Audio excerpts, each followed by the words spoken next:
Amados, nós estamos no encerramento da nossa série sobre o Evangelho de Jesus. E eu, assim como você, eu tenho certeza que eu também queria ver o pastor Melco encerrando essa série com a gente.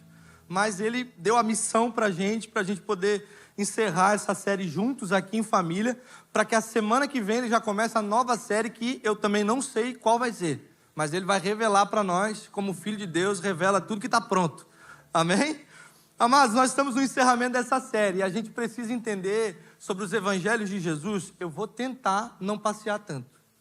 Amados, o encerramento da série de Jesus nós precisamos entender e sair daqui entendidos do que é o evangelho. Nós passamos, e como é lindo nós revivermos cenas, releituras das cenas daquilo que Jesus viveu como homem nessa terra. Como é lindo quando a gente pode reimaginar tudo aquilo que o Senhor viveu e ministrou durante o seu período, né, de missão, de ministério de vida. Então os evangelhos eles vão nos mostrar, amado, que Jesus ele é o modelo do filho. Como assim o modelo do filho? Ele é o modelo de filho que nós temos que seguir para aprender a sermos filhos. Essa é a verdade. Por quê? Porque nós desaprendemos a ser filhos. Lá no Éden, quando o homem pecou, ele começou a acreditar, mal, que ele era escravo. Que ele tinha que fazer para ser. Então, toda essa cultura de escravo trouxe para nós a desconexão com a família de Deus e com a relação com o Senhor, o relacionamento com a família do Senhor. Então, Jesus ele vem para se tornar o modelo, o sacrifício vivo por nós, para salvar a nossa vida, para remir a nossa vida dos nossos pecados, para purificar a nossa vida dos nossos pecados, mas também para nos ensinar como voltar para o princípio, a nos ensinar a sermos filhos de novo. Então, Jesus como modelo do filho, ele vem para nos fazer voltar ao princípio, que é o que nós vamos ver em João. O princípio de quê? O princípio de todas as coisas, quando nós éramos filhos do Senhor. E quando na nossa cabeça não havia conceito de escravos. Se não fosse o bastante, nós vivemos na nossa cultura, uma cultura de Brasil, que foi um lugar onde mais se concentrou o número de escravos no mundo. Você sabia disso? Que Brasil foi o lugar onde mais se concentrou o número de escravos do mundo. Então a nossa natureza aqui, cultural de Brasil, já é uma natureza escrava também, se já não bastasse a escravidão espiritual da nossa vida. Então nós precisamos entender que tudo aquilo que nós temos, tudo aquilo que nós fazemos, não diz quem nós somos. Porque quem diz o que nós somos e quem nós somos é Cristo, filhos de Deus. Amém? Então os evangelhos eles vêm para nos mostrar a obra redentiva do Senhor. Então, qual que é o motivo de cada evangelho? Nós temos um motivo para que cada evangelho seja escrito. Nós temos 4, Mateus, Marcos, Lucas e João. O livro de Mateus, ele vem para nos ensinar que Jesus é o rei. Ele vem para dar o gabarito de Jesus. O pedigree de Deus. Ele é o cara que tinha todas as características para ser o rei de Israel. Mateus vai revelar, e por isso que começa com o quê? Com a genealogia de Jesus. Ele era da descendência de Salomão, que é da raiz de Davi, que é o leão, que é da tribo de Judá, então ele é o leão da tribo de Judá. Ele é o rei de Israel. Pela profecia, todas as características se cumprindo como gabarito para ser o Filho de Deus, o Messias. Só que para não parecer que ele é um rei assim que impera sobre o povo, porque o que é um rei que impera sobre o povo? Ele pega gente de toda a tribo, língua, nação e torna eles escravos das suas vontades para servir a si próprio. Só que Jesus, para não parecer um rei que impera sobre os seus filhos, os seus irmãos, Marcos vai descrever para a gente que ele é o cordeiro, ele é o bezerro. O cordeiro que se entregou como servo sofredor. Em favor de quem? Dos seus irmãos. Só que como ele tinha que ser representante dos homens, Lucas vai dizer para nós que ele é o filho do homem, nascido de Maria, que como rei despojou-se de toda a sua glória, se fazendo homem, se tornando cordeiro para morrer em favor dos seus irmãos, morte de cruz. Então Mateus vai mostrar para nós que ele é rei. Marcos vai mostrar para nós que ele é cordeiro, ele é bezerro, que se sacrifica em favor da família. E Lucas vai dizer que ele é o filho do homem, representante de nós aqui, ó. Nascido de homem, nascido de Maria. Só que qual que é o sentido do livro de João, que é onde nós vamos ficar em João 4? O sentido do livro de João é o livro onde Jesus mais falou sobre eternidade. Jonathan. O livro de João foi o livro que é o livro do Evangelho de Jesus que traz o conceito de eternidade de volta para nós. Como assim? O homem quando o homem estava lá no jardim do Éden, estava tudo bem, lembra? Lembra que a igreja do Senhor, a igreja de Deus só tinha 2 membros, que era Adão e Eva, a igreja lotava, todo culto a igreja lotava. Todo culto. Só tinha 2 cadeiras no culto, o pastor baixava, o pastor chegava no culto, fazia um culto, fazia um louvor lá com todo mundo cantava, todo mundo louvava e pregava para os crentes. O pastor da igreja era Deus. O pastor da igreja era Deus. Aí pensa como que uma igreja de 2 membros deu errado. Lembra disso? Então o que acontece? Qual que é o sentido eterno? Adão e Eva não tinham conceito de futuro e nem de passado, João. Porque eles viviam no dia que o Senhor preparou, é o que o salmista fala. O dia que Deus preparou. Não havia conceito de futuro e nem de passado. Não tinha passado para eles se queixarem ou para eles se culparem. Eles viviam o tempo eterno, a bênção do Senhor estava sobre eles. Porque Deus fez o homem e a mulher e os abençoou. Então eles viviam no dia que o Senhor preparou. Até que um dia chegou alguém que colocou um conceito de futuro na cabeça do Adão. Que ele veio com uma ideia assim, ó, né? A mulher estava lá, estava passeando pelo bosque do jardim. Aí de repente começou a conversar com uma cobra. Se eu vejo uma cobra falando comigo, eu saio correndo, mano. Mas a mulher ficou, não sei. Tirem suas conclusões aí. Mas ela ficou lá conversando com a cobra. E o Satanás que estava dentro da cobra chegou para Eva e falou assim: no dia que você comer, você comer do fruto, o dia que você fizer, você será. Será o quê se ela já era? Ela já era filha de Deus. Só que o diabo veio trazer um conceito de futuro e um conceito de uma necessidade de que alguma coisa estava faltando na vida dela. Porque o discipulado do inferno é fazer a gente acreditar que falta alguma coisa na nossa vida, no nosso futuro, ao ponto de fazer a gente esquecer e desconectar do agora, do presente. E aí a gente fica chateado no agora, achando que Deus não deu nada para nós. Só que olha quantas bênçãos nós já temos agora na nossa vida. Olha tudo que o Senhor já fez por nós agora. Aí veio a serpente com um conceito de futuro e falou assim, ó, o dia que você fizer, você será. Futuro. A primeira crise de ansiedade do homem foi para comer uma fruta. Eu e você temos crise de ansiedade para pagar boleto, cartão de crédito. A primeira crise de ansiedade foi para comer uma fruta. Olha que doideira. De uma falta que começou a parecer que faltava alguma coisa para ser o que ela já era. Filha de Deus. Imagem, semelhança do Criador. Se não fosse o bastante, ao mesmo momento que o diabo coloca o conceito de futuro na vida de Adão e Eva, teve um dia que eles pecaram. Você já parou para pensar que um dia antes do pecado de Adão teve um culto com Deus? Era um culto por dia, porque Deus baixava na viração do dia, Igor, todo dia para fazer um culto com eles. Um dia antes deles pecar, Deus fez um culto com eles. E fez uma ceia com eles. E no outro dia eles pecaram. A nossa ceia é uma vez no mês. Olha a loucura disso, né? Se uma vez no dia não deu, a nossa é uma vez no mês. Então, amados, se não fosse o bastante, no mesmo momento que inseriu o conceito de futuro, quando eles chegaram lá naquilo que eles achavam que poderiam ser, na expectativa de um futuro que eles poderiam receber, de uma falta que parecia que começou a faltar agora, quando comeram do fruto, a cabeça que estava presa no futuro, começou a ficar presa no passado. Por quê? O pastor baixou na congregação, os crentes não foram para o culto. Acredita? Não foram para o culto. A igreja estava vazia. O zelador não abriu a igreja. Aí Deus pega o microfone e dá um grito. Adão, Onde tu estás? Preso na vergonha do passado, do pecado de ontem. Porque a cabeça desconectou de tudo aquilo que Deus já tinha dado para eles, agora, no presente, no eterno. Por que João vai falar de um conceito eterno? Porque a eternidade é agora. Qual que é o horário que você consegue falar com Deus, Cid? Você sabe? Qual que é o único horário que você consegue falar com Deus? Você consegue falar com Deus amanhã?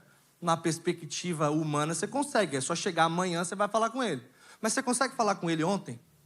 Dá para você voltar ontem e falar com Ele? Você já imaginou que amanhã, quando você for falar com Deus, quando chegar amanhã, você vai estar vivendo o agora de amanhã e você vai conseguir falar com Ele agora? Porque há um conceito eterno que precisa ser devolvido para a nossa vida. Que é o conceito de que a eternidade já é agora. Nós já vivemos o eterno de Deus. Porque o nosso tempo contado está dentro do tempo que é eterno de Deus. Então o único momento que nós conectamos a nossa vida com o Pai é agora. Não é amanhã, não é ontem. Então eu não preciso ficar preso numa expectativa de um amanhã que parece que me falta. E a gente fica com crise de ansiedade, igual a Eva ficou. Como do fruto, não como do fruto. Será que eu como, será que eu não como? Mas se eu comer, eu vou ser. Não, mas será que eu já sou? Não, mas o que eu sou? A gente começa a se perguntar no meio das crises de ansiedade, das expectativas de futuro que a gente tem, o que é que nós somos.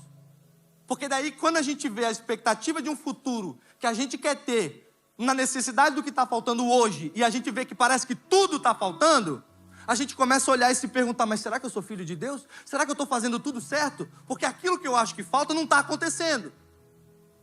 Então qual que é a metodologia que eu tenho que usar para fazer Deus resolver minha vida? E a verdade do Evangelho é que Deus não vai nos poupar. A verdade do Evangelho é que nós não seremos poupados, amados. Nós precisamos encerrar nossa série de Evangelho entendendo que Deus não nos poupará, porque Ele não poupou o próprio Filho dEle.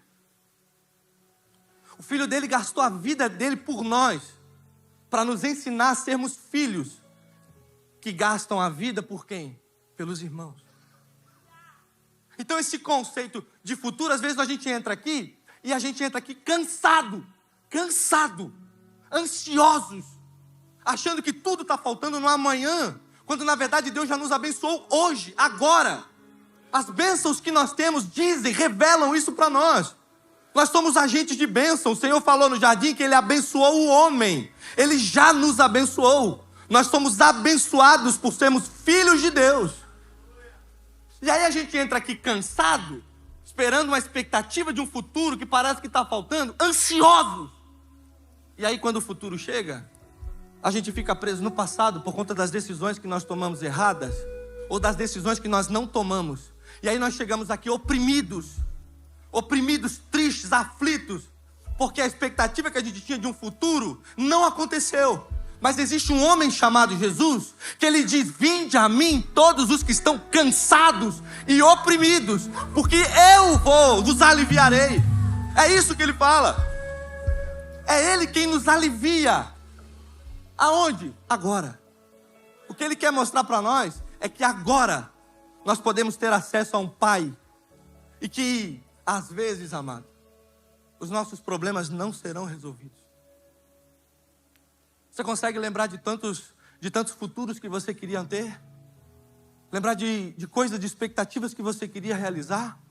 Que não saiu conforme você esperava? E hoje você consegue olhar para trás e você consegue encontrar o sentido do motivo pela qual não foi do jeito que você queria? Você olha para trás e diz, agora eu entendi o porquê que não deu certo. Eu entendi o porquê que aquilo não aconteceu do jeito que eu queria, na expectativa de futuro que eu achava. Por quê? Porque às vezes, as frustrações da nossa vida não serão resolvidas, mas nós encontraremos sentido eterno para tudo aquilo até de ruim que acontece na nossa vida. Deus não nos poupará, amados. Existem frustrações que não serão resolvidas, mas Ele nos aliviará de toda a crise de ansiedade futura, de toda a culpa de passado pregressa da nossa vida, porque é Ele quem tira o nosso cansaço e a nossa opressão. Amém? Então nós vamos começar lendo João 4. João 4, vai nos mostrar a história de uma mulher samaritana. E por que João, né? João é um livro que traz o sentido eterno. Jesus é o que mais fala sobre eternidade no livro de João. Porque, como o livro de Mateus mostra que Jesus é o rei, Marcos mostra que ele é o cordeiro, e o livro de João mostra que ele é o filho do homem, o livro de João vai dar sentido para toda a obra do sacrifício de Jesus, que é um sentido eterno, o sentido da obra redentiva do Senhor. Então ele vai... É por isso que o livro de João existem algumas cenas que só acontecem no livro de João. São cenas lindas do ministério de Jesus que só acontecem ali, no livro de João. Como, por exemplo, Jesus conversando com Nicodemos, só acontece aqui, João 3. Né? O que eu posso fazer, como é que eu posso fazer para ter a vida eterna, nascer de novo? Jesus fala, nascer do Espírito. Mas como é que eu posso voltar para a barriga da mãe? Porque talvez o Nicodemos estava achando que ele podia voltar, nascer de novo, apagar o passado para ter um futuro bom e melhor. Aí Jesus fala que não, nascer de novo, na verdade, é você nascer de uma nova natureza. Uma natureza de filho, regenerada. Filho de Deus. João vai mostrar para a gente também Lázaro, a história de Lázaro. Você imagina, amado, a história de Lázaro, o evento catastrófico que foi um morto ressuscitando. Isso acontece na história de Lázaro, porque é o invisível sendo revelado no mundo visível, a eternidade, o eterno. O livro de João vai mostrar o lava-pés. Um momento íntimo que Jesus teve com os seus discípulos. O lava-pés, Jesus lavou os pés dos seus discípulos. Por que Jesus lavava os pés e não lavava as mãos? Jesus lavava os pés. Porque ele fala que os nossos pés têm autoridade para revelar tudo aquilo que já está pronto nos lugares celestiais. Os nossos pés têm autoridade, nós temos autoridade como filhos de Deus nos nossos pés para pisar em toda e qualquer terra e dominar sobre ela. Sobre toda e qualquer crise da nossa vida. Lembra que Deus não vai resolver todos os nossos problemas? Ele não vai resolver. Só que nós temos a autoridade nos pés para governar sobre toda e qualquer crise da nossa vida. Porque como filhos de Deus, nós estamos na quinta governe. Nós aprendemos que nós governamos sobre toda e qualquer crise, a partir das crises. Aí Jesus vai falar que nós temos autoridade nos pés para pisar serpentes e escorpiões. Por que não lavava as mãos? Mão simboliza poder, é tudo que eu posso fazer com o poder da minha mão e com a força do meu braço. Nós não temos poder nas mãos para fazer tudo o que a gente quer, mas nós temos autoridade nos pés para revelar tudo o que está pronto, até onde o poder não consegue resolver, como filhos de Deus. Amém, amado? Então é por isso que ali tem o lava-pés, a gente revela aquilo que é invisível, que é eterno. É no livro de João, amado, que nós vamos ver Jesus orando por nós. E não é a oração do Getsemane, se for possível, afasta de mim, não, o cálice. Não, não é essa. É a oração por nós, ele ora por ele. E ele ora pelos seus discípulos, e ele ora por nós. João 17. Eu vou confessar um pecado meu, que eu acredito muito que eu deveria ler todo dia João 17. Para ver tudo o que Jesus falou sobre nós, aqui, sobre mim, sobre eu e você, sobre famílias de Deus. Ele gastou tempo de oração dele para orar por mim e por você, amado. Para falar que nós precisamos viver em união. Porque ele fala que eu oro agora por aqueles que crerão em mim, através dos discípulos, para que eles sejam um. Porque Deus vem buscar um povo que é uma família, para estabelecer conceito de eternidade de novo para nós. João vai trazer o sentido de toda a obra do sacrifício de Jesus. Por quê? Porque João é como se fosse o Gênesis do Novo Testamento. Você lembra que lá no Gênesis do Velho Testamento a palavra diz que no princípio era o verbo, o homem pecou, aconteceu todo o rolê, o problema, Jesus veio e salvou nossa vida. O princípio do Velho Testamento. João começa dizendo que nós fomos devolvidos para o princípio. Por quê? Porque no princípio era o verbo. O verbo estava com Deus e o verbo era Deus. Porque o sentido eterno da obra de Jesus é nos devolver para o princípio, quando nós éramos filhos por natureza. É por isso que quando Cristo habita em nós, a nossa natureza é regenerada. Em Cristo, através de Cristo Jesus, para quê? Para conhecer o Pai. Amém? Então a gente vai ver na história da mulher samaritana que Jesus, ele não resolve todas as nossas crises. A gente vai ver na história da mulher samaritana que existem crises na nossa vida, que essa mulher também teve, e são bem parecidas com as nossas. Porque ela apresenta 4 crises, que são bem parecidas com as crises da nossa vida. E a gente vai ver que Jesus não resolveu as crises dela. Porque às vezes Jesus não vai resolver as nossas crises. Por que Jesus não vai resolver a sua crise? Porque Ele quer resolver você. Ele quer me resolver, apesar da minha crise, da crise que eu estou vivendo. É por isso que às vezes não faz sentido algumas crises que a gente vive. Só que se a gente procurar o sentido o que Deus quer resolver em mim, na crise que eu estou vivendo, talvez a gente encontre sentido.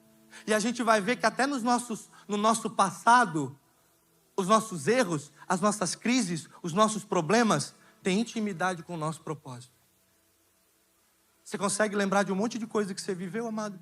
Que hoje, quando alguém passa por você, que errou no mesmo que você errou, você consegue olhar para ela e orientar ela por um caminho com sentido, com um caminho que tem sentido, porque você enfrentou esse problema, você passou por essa crise. E às vezes nós vamos passar por crises, por desertos, como Jesus foi orientado para ir para o deserto, para passar por eles sem quebrar nossa identidade de filho, sem duvidar da palavra do Pai que está empenhada sobre nós, para que quando alguém chegar até nós, a gente possa orientar através do Espírito de Deus. Amém, amados? Então a gente vai ver no livro de João, capítulo 4, verso 3, que diz: quando o Senhor ficou sabendo disso, saiu da Judéia e voltou uma vez mais a Galiléia. E era necessário passar por Samaria.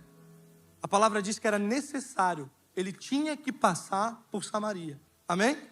Assim chegou a uma cidade de Samaria, chamada Sicar, perto das terras que Jacó deu ao seu filho José. E aqui Jesus ele revela uma necessidade dele. Ele tinha que passar por Samaria. Ele precisava passar por Samaria, porque era necessário, porque ali tinha uma necessidade de uma mulher que ele tinha que encontrar. Essa mulher samaritana, ela precisava encontrar Jesus, porque ela tinha uma necessidade de vida, diante de 4 crises que ela apresenta para nós. Só que Jesus tinha que passar por ela para fazer o que com a necessidade dela? Frustrar. Porque às vezes nós vamos precisar de necessidades frustradas nossas para que a gente encontre sentido em algumas coisas que Jesus quer fazer e resolver a gente, para que a gente consiga revelar o Pai através de nós. E essa mulher, ela precisava ter as necessidades delas frustradas para revelar a eternidade e a fonte de água viva que jorrava da vida eterna, que é o que Jesus vai apresentar para ela. Aí o que acontece? Como o povo judeu ele não se dava muito com o povo samaritano, era tipo assim a igreja da parede com Arca de Noé e a igreja da parede preta. Era tipo isso, vocês não se batiam muito bem. Então eles não, quando o povo ia da Judéia até Galiléia, eles não passavam por Samaria porque eles não se batiam muito bem. Então eles davam a volta, um caminho muito mais longo, para chegar na Galiléia sem ter que passar por Samaria. Mas Jesus fala que ele precisava. Por quê? Porque ele tinha que promover um encontro com essa mulher. Porque Jesus é especialista em promover encontro. Jesus, ele gosta, aonde ele passa, aonde ele caminhava, ele parava. E quando ele parava, ele encontrava com alguém, no meio da multidão, para curar, para restabelecer identidade novamente a alguém, como em Zaqueu. Então Jesus, ele é promotor de encontro. Ele precisava promover um encontro com essa mulher. Então às vezes existem lugares e até pessoas que por mais que ninguém queira passar por elas, Jesus se coloca como resposta para promover um encontro. E talvez até nós, talvez estamos aqui precisamos ser encontrados por esse Jesus. Porque às vezes a gente chega aqui cansado, aflito, com um monte de crise, com um monte de frustração. E Jesus está aqui, amado, para promover um encontro conosco mais uma vez. Amém? Verso 6. Ali havia o poço de Jacó. Jesus, cansado da viagem, sentou-se à beira do poço. Isso se deu por volta do meio-dia. Nisso veio a mulher samaritana tirar água e disse-lhe Jesus: dá-me um pouco de água. No verso 6 fala que Jesus sentou à beira de um poço. Eu acho interessante porque Jesus depois ele vai revelar que ele tinha água que jorra para a fonte de vida eterna para oferecer para aquela mulher. Então Jesus era um poço de água, sentado em cima de outro poço. Porque Jesus senta na beira do poço. Jesus é um poço sentado em cima de outro poço. E aí essa mulher vai encontrar, ela está indo para lá para satisfazer uma necessidade dela. E às vezes é o que a gente também vem fazer no nosso culto. A gente vem para talvez resolver um problema, uma necessidade que é nossa. A gente vem para vir ao culto, para cultuar, para poder encontrar a satisfação daquilo que é a minha expectativa de futuro, aquilo que eu quero para a minha vida, daquilo que está faltando para eu poder resolver e estar bem na minha vida, o futuro que eu quero garantir. E aí Jesus, ele está ali sentado como um poço que jorra fonte de água viva. E aí há uma decisão. Qual água eu quero beber? A água que vai satisfazer a minha necessidade, mas amanhã eu vou ter que voltar para o poço e ter que buscar mais uma vez para resolver o meu problema? Ou eu vou beber da água que Cristo tem para me dar, para entender que às vezes a minha necessidade não vai ser suprida, mas eu vou ter uma água, beber de uma água que vai me dar sentido para jorrar para a vida eterna. Amém, amado? Então Jesus, ele não está aqui para resolver o nosso problema, mas para resolver nós, como filhos de Deus. Não importa o problema, não importa a circunstância, não importa a necessidade que você possui. Por quê? Porque o seu dia mal tem intimidade com o seu propósito.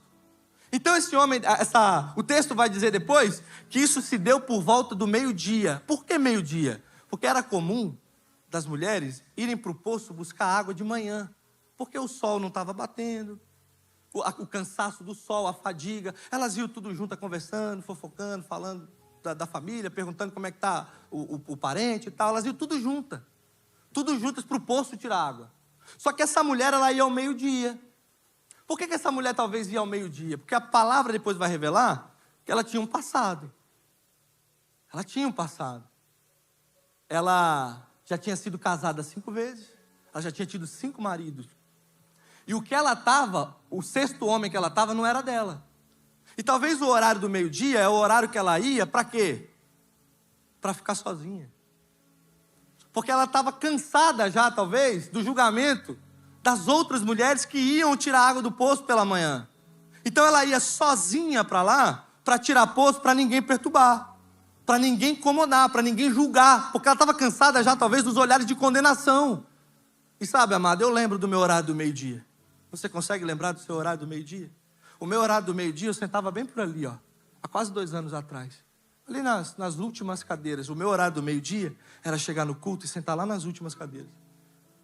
Porque eu estava passando uma crise tão ferrenha na minha vida, que eu chegava aqui e eu não queria que ninguém me visse.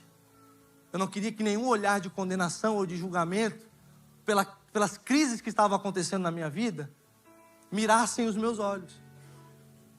Então o meu horário do meio-dia era lá, ó. E às vezes o nosso horário do meio-dia é sentar nas últimas cadeiras. Às vezes o nosso horário do meio-dia é chegar, sair antes do culto acabar, antes da bênção apostólica, para não ter que falar com ninguém. E a gente sai quietinho, a gente sai ali espremidinho, para não ter que encontrar com ninguém. Porque a gente também cansa de ser julgado, cansa de ser condenado. Amém? Talvez você consegue lembrar do seu horário do meio-dia? A tristeza que era, a dor que era. No momento que eu queria ser amado, eu era condenado. No momento que eu queria receber uma palavra assim de conforto daquilo que eu passei, daquilo que a gente estava passando, a gente recebia olhares de condenação. E talvez o seu horário do meio-dia possa estar acontecendo também hoje, no nosso culto aqui. Talvez o seu horário do meio-dia seja um horário triste para você, de dor, de angústia, por conta de um passado mal resolvido, por conta de uma prisão que às vezes a gente fica, por conta dos erros do passado, das decisões mal tomadas, ou das decisões que nós não tomamos. E aí a gente, na expectativa daquele futuro que parecia chegar, que era bom, a gente olha e pergunta para Deus: Deus, não foi isso que eu planejei? Deus, não foi isso que eu fiz? E talvez o seu horário do meio-dia possa ser esse. Mas Jesus está em cima do seu poço, amado. Jesus está em cima do seu poço e Ele não está nem um pouquinho preocupado com o seu passado. Porque Ele não precisa consultar o seu passado para escrever o seu futuro e fazer tudo o que você precisa viver hoje, para revelar tudo aquilo que já está pronto na sua vida. Jesus não precisa consultar o seu passado para escrever o seu futuro. Por quê? Porque Ele quer formar você um filho de Deus. Ele quer formar você um homem e uma mulher de Deus com identidade de filho, o filho que você é. Amém, amado? Aleluia. Verso 8. Os seus discípulos tinham ido à cidade comprar comida. Por que os discípulos foram à cidade comprar comida? E olha que interessante. Essa mulher estava sozinha. E não é a primeira vez que no Evangelho Jesus fica sozinho com alguém. Não é a primeira vez. E às vezes aconteceu até alguns momentos de Jesus pegar os discípulos e mandar eles comprar pão. Por quê? Porque às vezes tem momentos que Jesus precisa falar só com você. E às vezes tem momentos que Jesus vai encontrar você no seu poço. O poço que você vai lá para satisfazer sua necessidade. E ele vai encontrar com você sozinho e ele vai ter que mandar quem está em volta de você comprar pão na cidade. E aí às vezes a gente reclama que a gente está sozinho. Só que no momento que você está sozinho, amado, se pergunte se não é Jesus querendo encontrar com você. Porque Jesus promoveu um encontro com essa mulher e ele precisava estar sozinho com ela. Para revelar para essa mulher algo eterno na vida dela. E aí depois o texto continua. A mulher samaritana perguntou: como que o Senhor, sendo um judeu, pede a mim, uma mulher samaritana, água para beber? Porque os judeus não se dão com os samaritanos, a palavra diz. Aí Jesus respondeu: se você conhecesse o presente de Deus, o dom de Deus, e quem está te pedindo água, você teria pedido e ele lhe teria dado água viva. Então ela está dizendo assim, ó, eu não falo com tu, tu não fala com eu e nós não se falamos. Porque os samaritanos não se dão com o judeu. Então era como se fosse a igreja que não fala com a outra, né? E aqui ela revela a primeira crise dela, a crise relacional. Uma crise de eu não sei com quem eu falo. Porque tem tanta voz na minha cabeça falando no meu ouvido que eu já não sei nem mais quem eu ouço. E muito menos com quem eu falo. Então ela revela a primeira crise dela, a crise relacional. Eu não quero falar com ninguém. Não quero falar com Jesus. Não quero falar com o judeu. Se eu já venho meio-dia para não falar com ninguém, aí eu venho aqui e encontro um judeu, que eu não sabia que ele era Jesus. Aí eu venho e encontro um judeu que já olha para mim com um olhar de condenação. E ainda é um homem. É um homem. Uma mulher que já estava com outro homem que não era dela. Aí se ela já tinha olhar de condenação, agora imagina ela no poço, alguém de longe vendo, olha lá a mulher, com outro homem lá, no poço. Seria julgada mais ainda, né? Então, no 11, disse a mulher, o Senhor não tem com que tirar água. E o poço é fundo. Onde conseguir essa água viva? Acaso o Senhor é maior do que o nosso pai Jacó, que nos deu o poço do qual ele mesmo bebeu, bem como os seus filhos e o seu gado? Amado, essa mulher é crente, amado. Essa mulher é crente, ela está dando aula de teologia para Jesus. Ela está dando aula para Jesus. Ela é crente igual nós. Porque a gente acha que a gente pode dizer o que Jesus tem que fazer para resolver nosso problema. Ela está dando aula para Jesus e para nós, né? De teologia. Aí no 13, Jesus respondeu: quem beber desta água terá sede outra vez. Mas quem beber da água que eu lhe der, nunca mais terá sede. Pelo contrário, a água que eu lhe der se tornará nele uma fonte de água a jorrar para a vida eterna. Ou seja, se eu vier resolver a minha necessidade, a minha crise, amanhã ela volta.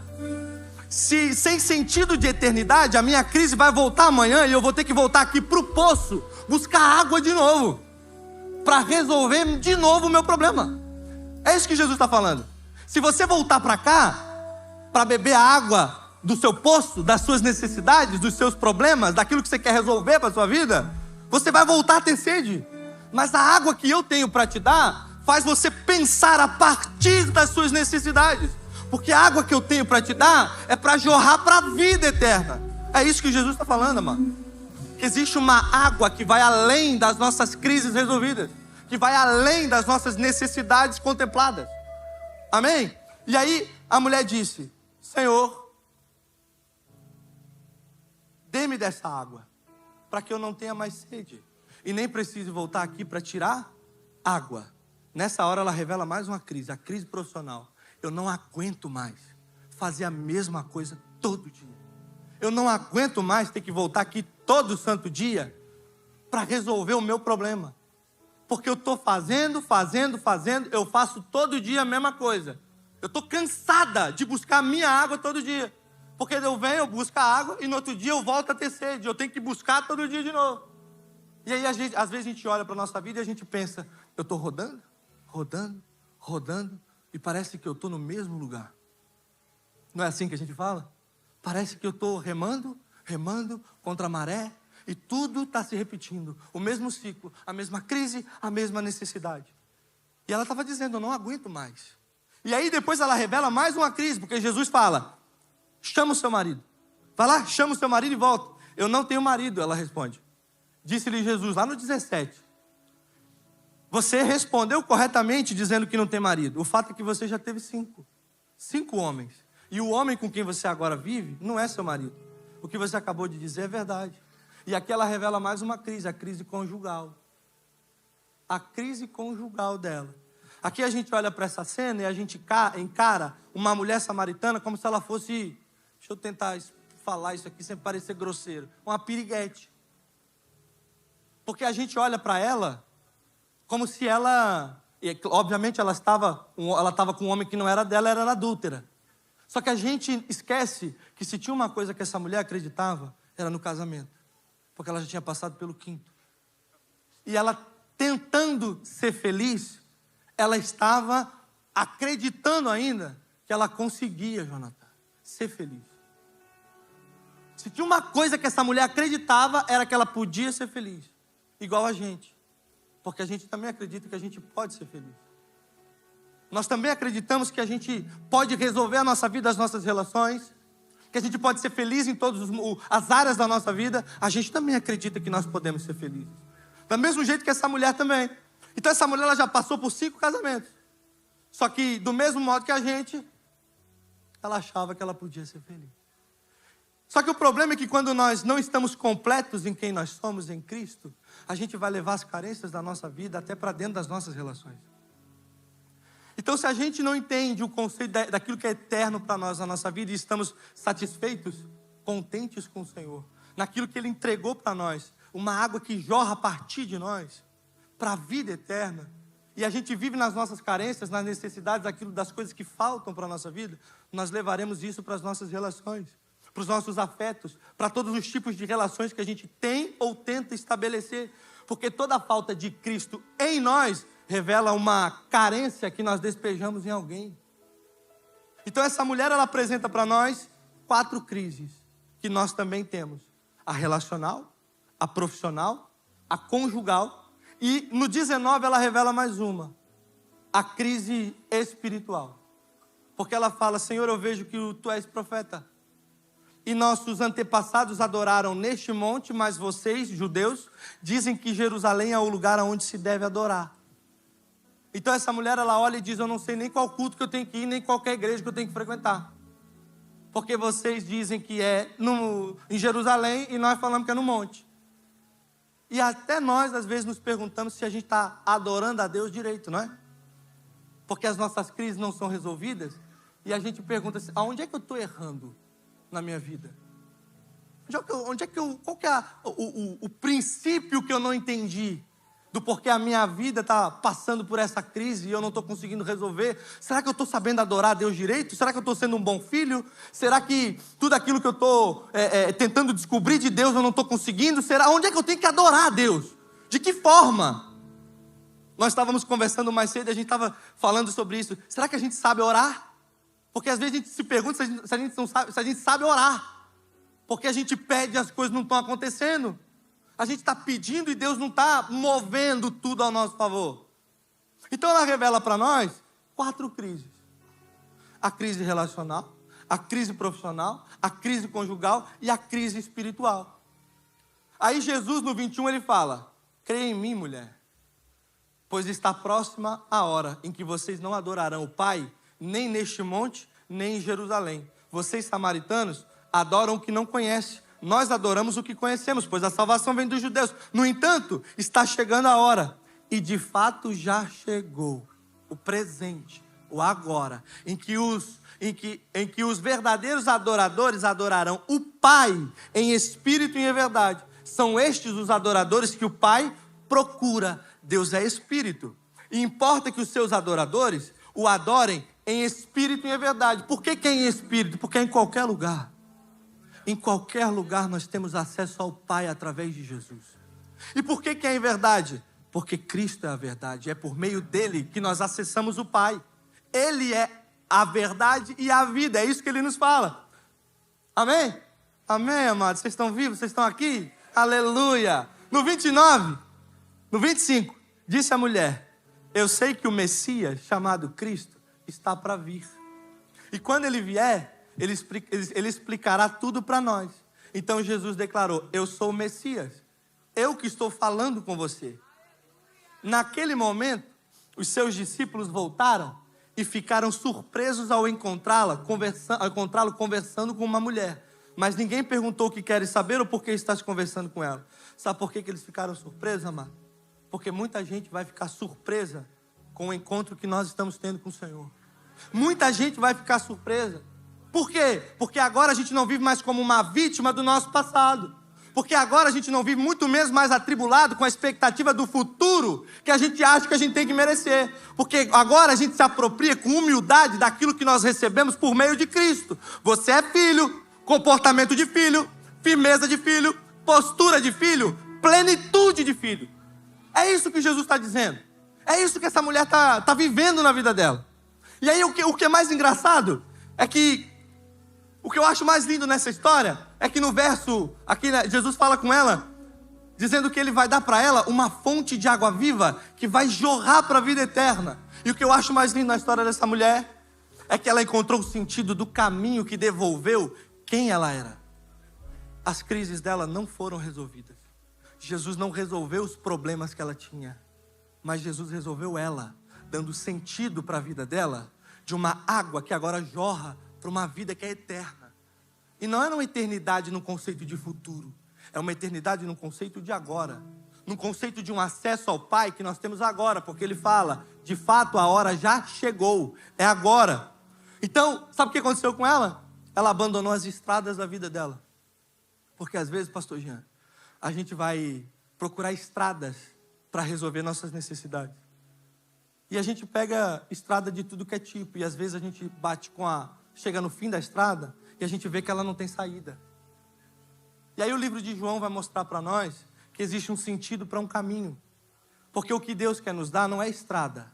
Deus quer nos dar um caminho. Um acesso para aquilo que é eterno na nossa vida. Um acesso para aquilo que já é.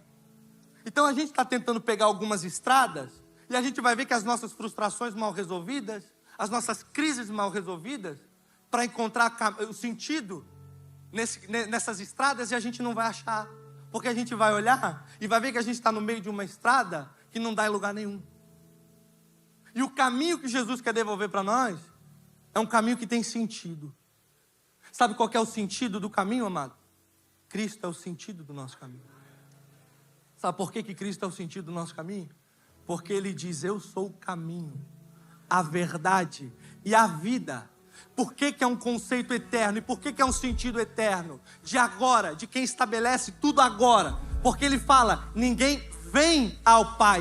Ele não diz ninguém vai ao Pai como se fosse um futuro. Numa estrada onde lá no final, a gente vai pegar a estrada da nossa vida, querendo resolver os nossos problemas, contemplar nossas necessidades, garantir o futuro que a gente acha que falta no agora, e o Pai vai estar lá com a bandeja pronta para nos resolver. Sabe o que o diabo mais quer fazer? O diabo não precisa tirar Deus de nós, amado. O diabo não precisa tirar Deus de você. Ele só precisa colocar Deus no fim da nossa vida. Porque se ele tirar Deus do agora, a gente vai colocar na cabeça com a expectativa de um futuro, de que ele vai resolver tudo lá na frente, e que ele vai estar lá prontinho para nos abençoar lá no fim. Só que Deus não tem que estar no fim. Deus tem que estar agora com a gente. Deus tem que estar agora. É por isso que ele diz: eu sou o caminho, a verdade, a vida. Ninguém vem ao Pai, senão por mim. Não é vai, é vem. É um sentido de eternidade. É num sentido de agora. Porque quanto mais Cristo estiver em nós, mais o Pai estará em nós. Aí eu lembro de Jesus, quando ora por nós, ele diz: Pai, por aqueles que crerão, que eles estejam em mim. Que eles estejam em mim, do mesmo jeito que eu estou em ti. Porque se nós estivermos em Cristo, o Pai já está bem pertinho de nós. Amém, amado? E sabe o que é mais legal dessa história? O mais legal dessa história é que essa mulher, ela entendeu o sentido eterno para a vida dela, que não era ela satisfazer só as necessidades dela. Porque como Deus não vai nos poupar e existem problemas que Ele não vai resolver, Ele vai nos fazer entender que esses problemas são, na verdade, para nos conduzir ao nosso propósito. Lembra que o nosso problema tem intimidade com o nosso propósito? Então, o mais interessante dessa história é que essa mulher, quando encontrou Jesus, quando Jesus olhou para ela e falou: eu sou o Messias, tu está falando comigo, eu sou o Messias, o enviado do Senhor, sou eu. Ela encontra nela uma identidade que só Jesus pode dar. Só Jesus pode dar. E ele entregou para ela. E quando ela viu que ela estava diante do Messias, sabe o que ela fez? Ela abandonou o cântaro vazio dela. O cântaro vazio dela, a garrafa vazia dela, simbolizava todas as necessidades que ela queria resolver. Todas as frustrações que ela queria solução. E a palavra diz que ela abandonou o cântaro vazio. E ela voltou para a cidade. E ela trouxe toda a cidade para Jesus. E sabe o que é o mais legal dessa história? É que Jesus não precisou de 4 anos de teologia com ela. Jesus não precisou de um seminário teológico com ela. Não sei quanto tempo durou a conversa dele, talvez 30 minutos, talvez 1 hora, não sei. Mas ela não precisou de exegese hermenêutica, homilética, para conseguir montar um bom esboço de pregação para ir para aquela cidade pregar. Ela pegou, sabe o que, amado? Ela se desprendeu do seu passado. Ela soltou tudo aquilo que prendia ela num passado que ela achava que condenava ela. Que aquele povo olhava para ela com julgamento. E ela voltou para a cidade. Lembra que já tinha passado 6 homens pela vida dela? Ela chega na cidade e ela fala: eu encontrei mais um homem. Só que dessa vez, esse homem transformou minha vida. Esse homem mudou a minha história. Eu encontrei mais um homem. Só que não é o homem que vocês estão pensando. É o homem que me deu sentido de volta. Sentido de vida. Que me conduz para uma vida eterna. E olha que interessante. Porque os discípulos voltaram com o pão que eles foram tirar da cidade. E não trouxeram nenhuma alma bendita para o Senhor. Aquela mulher, deixando tudo o que ela tinha para trás, ela foi como um pedaço de pão para aquela cidade, levar pão para aquela cidade, para trazer todo mundo que estava lá, que estava ao alcance dela, deixando para trás a história dela, deixando para trás a reputação mal resolvida dela, com a intimidade do passado dela, que tem intimidade com o propósito dela, para restabelecer naquele lugar a autoridade nos pés dela, para conquistar a cidade para ela. E às vezes a gente está aqui e a gente acha que a cidade tem que servir a nossa igreja. Não, a nossa igreja serve a cidade. E a gente tem que ir para a cidade não para tirar pão da cidade. Nós somos discípulos de Jesus. Nós somos filhos de Deus. E nós temos que ir para a cidade como pão repartido em favor dos nossos irmãos. Como essa mulher fez. Ela abandonou, ela deixou tudo para trás, tudo que ela era, as expectativas de futuro, suas necessidades, suas carências, toda a reputação negativa do passado dela, para quê? Para trazer a cidade para Jesus. Jesus é o caminho, a verdade e a vida. Essa mulher encontrou o sentido do propósito da vida dela. Não, essa mulher encontrou o sentido dela. Ela abandonou tudo que ela era para trazer de volta o seu propósito. E às vezes a gente pode olhar que Jesus não resolveu nenhuma frustração na vida dela, mas Jesus resolveu ela. Talvez Jesus não vá resolver sua frustração, amado, porque a gente precisa entender que isso é evangelho. Na verdade, Deus quer gastar a nossa vida. Deus quer usar a nossa vida. Ele quer gastar tudo que nós somos, tudo que nós temos. Para quê? Para revelar para nós o nosso propósito. De quê? De ir para a cidade, mostrar o Pai que nós conhecemos. Mostrar o Pai que nós conhecemos. Um filho de Deus, através do Evangelho de Jesus, ele tem uma missão na terra. Qual que é a missão de um filho de Deus, amado? Às vezes a gente olha, a gente acha, qual que é o meu propósito? Porque a gente se pergunta, o que eu tenho que fazer? Qual que é o meu propósito? Qual que é o chamado da minha vida? Amado, o chamado de todo filho de Deus, o propósito de todo filho de Deus, está em 2 Coríntios 5. O nosso ministério é o ministério de reconciliação. Esse é o chamado que Deus tem para a nossa vida. Reconciliar nossos irmãos com o Pai. O Evangelho vai nos mostrar que Ele é o modelo de tudo aquilo que Ele fez por nós. Ele se entregou para nós, para nos tornar filhos. E agora filhos, Ele morreu por nós, não morreu? Jesus não morreu por nós? E por que é que nós também não podemos morrer em favor dos nossos irmãos? Porque Jesus é o modelo do filho. Jesus é o modelo de filho de cruz, que morreu morte de cruz, para dar salvação para nós. A gente fala que a gente quer ser parecido com Jesus. A gente não fala que a gente quer ser parecido com Jesus? Só que ser parecido com Jesus é legal. É legal ser parecido com Jesus. Porque ser parecido com Ele é curar. Jesus curava. Jesus falava para multidões. Jesus enchia, 5 Maracanã lotado de gente, no pé do monte, para falar com eles. Ser parecido com Jesus é muito lindo. Só que ser parecido com Cristo, aquele que foi para a cruz morrer em favor dos seus irmãos, essa é a parte difícil da nossa vida. E essa é a parte mais dolorosa do Evangelho. É a gente olhar e ver que as nossas necessidades, a nossa vida como filho de Deus, não é para só mais agora satisfazer as nossas vontades. Porque as nossas vontades precisam morrer para nós. Elas não podem mais fazer parte da nossa vida. As nossas paixões, as nossas vontades, já não fazem mais parte da nossa vida. As faltas daquilo que a gente quer de futuro já não faz parte da nossa vida. Porque nós temos autoridade nos pés para revelar o que Deus já nos deu. Isso é fé. E mediante a fé a gente revela tudo aquilo que já está pronto para nós. E nós temos a autoridade para ir para a cidade. Como um filho de Deus, trazer a cidade para o Pai. Revelar o Pai que nós conhecemos. Mostrar Cristo através de nós. Através do quê? Do amor. A palavra de Deus fala, Paulo fala, viva de maneira digna da vocação do seu chamado, com humildade, com doçura. Paulo fala com doçura, porque Jesus falou, nós somos sal da terra, não é isso? Só que não precisa ser o sal grosso também, né? Pode ser salzinho, bom, fininho para temperar. Nós somos o tempero da terra. E nós podemos abandonar as nossas necessidades, as nossas paixões, o nosso cântaro vazio que simboliza tudo aquilo que nós queremos de um Pai que já nos deu tudo, para trazer a nossa cidade para nós, para a família de Deus, para o nós de Deus, aquilo que Deus é, família. E a gente pode revelar a família através do Evangelho de Deus, através do Evangelho de Jesus. O que Jesus mais quer de nós, amado, é que nós gastemos a nossa vida.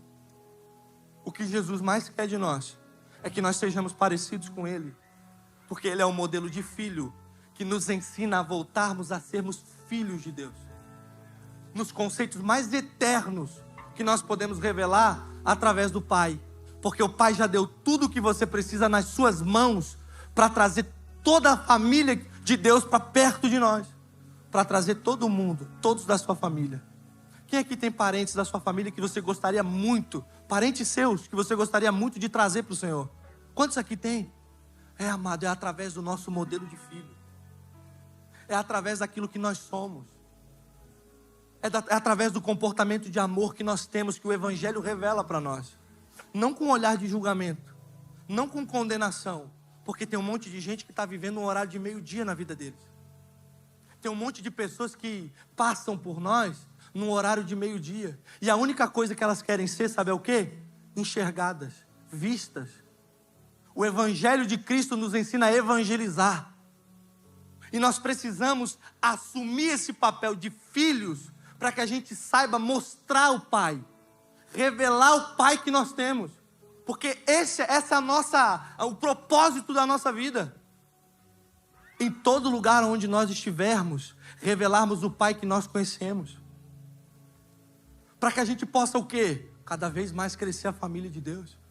Cada vez mais encher, não a igreja de gente, encher o mundo de filhos. Porque nós não precisamos só encher a igreja de gente. Porque a nossa vida não acontece aqui dentro.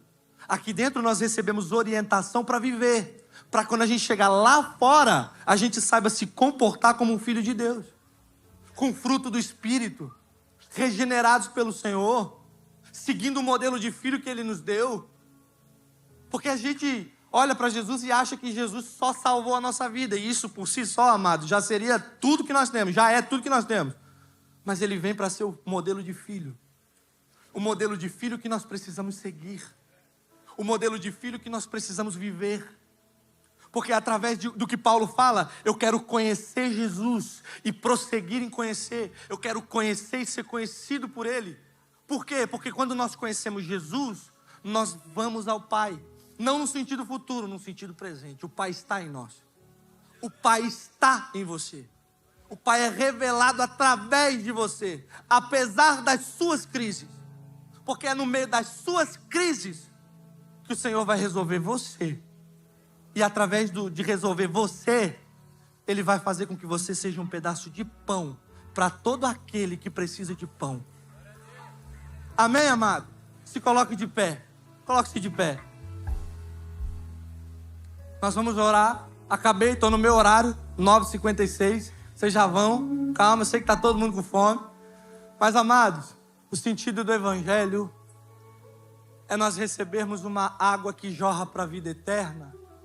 E quando ela fala que jorra, é uma água que quando nós abandonamos nossas necessidades, nossas vontades, por amor ao Evangelho, essa água jorra de nós para alcançar, para transbordar em todo o mundo que está ao nosso redor.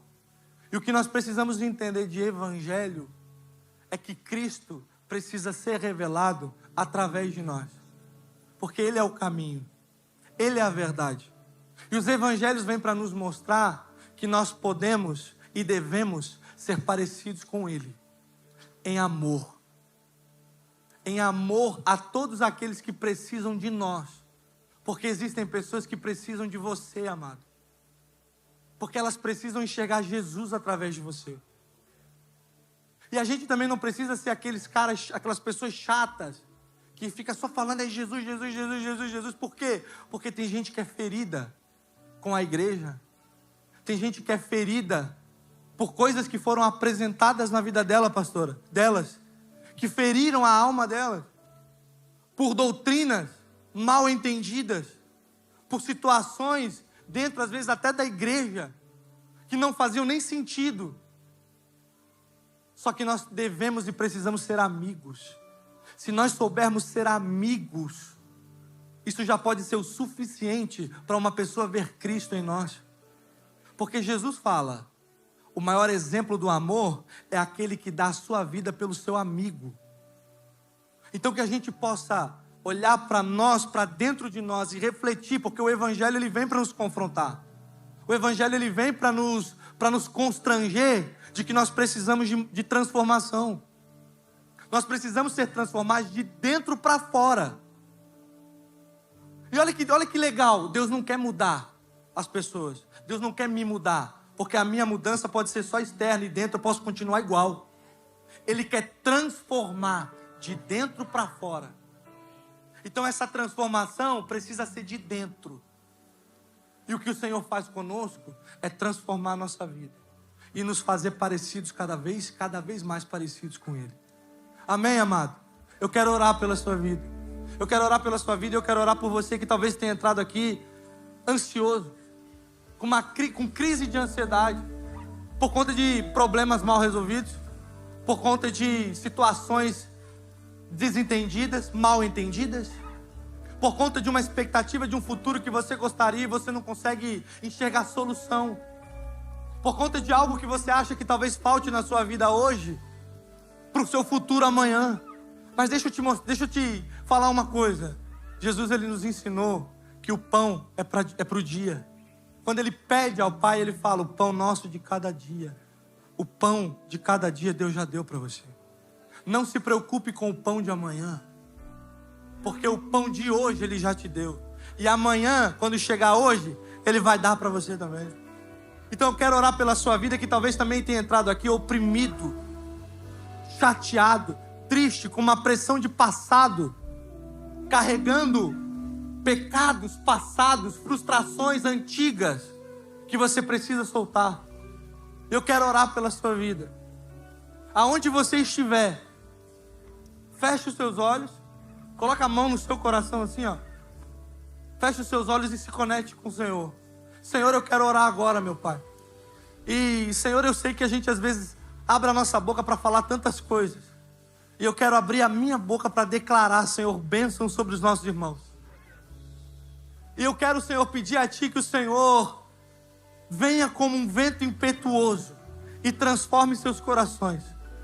Eu peço a Ti, Senhor, que o Senhor venha tirar todo o peso de futuro, todo o peso de ansiedade, toda a crise de coisas que não foram resolvidas, que gostaríamos de resolver amanhã, para o nosso amanhã, para que o nosso futuro seja garantido.